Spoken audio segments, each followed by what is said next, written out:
Hit it, Steve. It's just a dog. I adopted Grace, a pit bull, when she was 3 years old. She came to me with a broken tail, severely underweight, and emotionally wrecked from abuse. I had a lot of work ahead of me. Unbeknownst to me, she had a lot of work ahead of her with me. At the time, I was the epiphany of a city person. Hiking was walking in a city park, bonfires were in backyards, beds were in bedrooms. The very idea of going into the woods was unfathomable. Ticks, mosquitoes, mud, and wildlife. One summer day, I essentially got tricked by some friends into going on a hike. What I thought would be a get out of the car, look at the river for a bit, turned into an actual hike. I came prepared, wearing flip-flops and carrying a 20-ounce bottle of Diet Mountain Dew. Upon accepting my fate that I was going on an actual hike, I unclipped Grace's leash and saw absolute joy on her face for the first time. In that moment, I vowed I would do anything to keep seeing that joy. So I started hiking with Grace, taking hiking trips where I would get a hotel room for a weekend with her so I could see that face over and over again. Eventually, I changed. Those hikes no longer became just about her, but taught me an absolute love for the outdoors. The time we spent together on the trails became almost spiritual. As the years went by, I realized we were on our last season of hiking trips. I frantically looked for a hotel for one last trip, but there was nothing remotely affordable. So I did what I had to do to share one last weekend on the trails with Grace to see that face just one more time. I decided to camp. Even at that point, camping to me was unimaginable, something that people like me could not figure out how to do.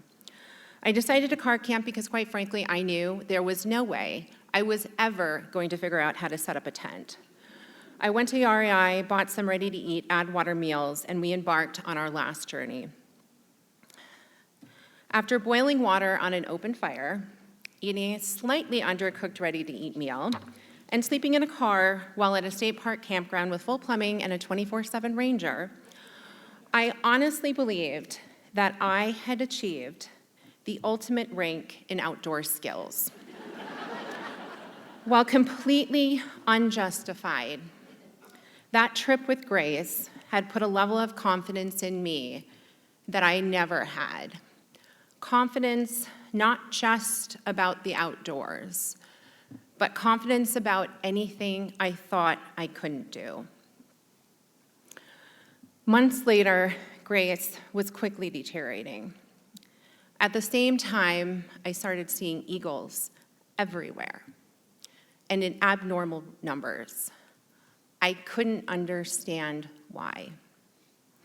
After a week of being inundated with eagles, Grace told me it was time for her to say goodbye. On January 4th, 2022, we drove to my home state of South Dakota to put her down.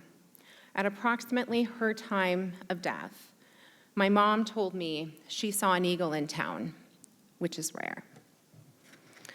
I drove back to Minneapolis where I was living at the time. One night, shortly after getting back, while scrolling through Instagram, I saw a picture of the most beautiful place I had ever seen. It didn't look real. It was that beautiful.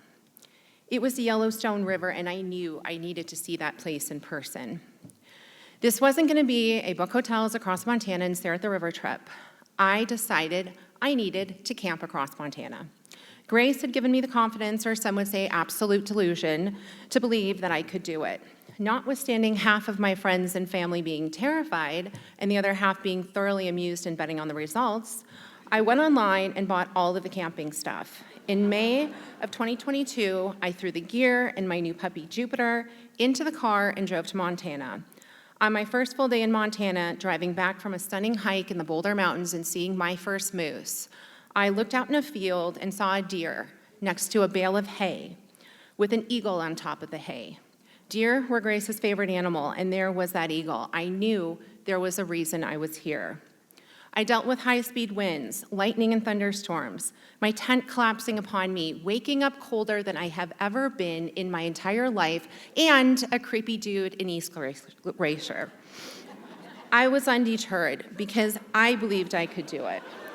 I also fell in love, not just with the mountains and the rivers of Montana, which is easy to do, but with the people I met along the way, which were the kindest, most generous, interesting, smart, and talented people I'd ever met. In May of 2023, I came back to Montana with my parents. By 2024, I knew that 2 weeks a year in Montana was not enough. In July, I packed up and moved to Bozeman permanently. At the time, I knew 3 people who lived in Livingston and had spent a total of about 4 hours in Bozeman. But I knew I could do it. Grace taught me that. Today, I consider this to be one of the best decisions of my life. Not only have I had the privilege of going on some of the most beautiful hikes, climbing to the peaks of mountains, something I never thought I would do, and fly fishing, but I have been taken in by a community so wonderful I didn't know it could exist. I've made friends, some of which will be with me forever. This May, I plan on taking a magnificent hike to the Yellowstone with the friends that I've made here to find the perfect spot to finally scatter Grace's ashes. In the state I consider home, that Grace brought me to, and relishing in everything she added to my life, and maybe I'll see an eagle. It's just a dog. It's never just a dog.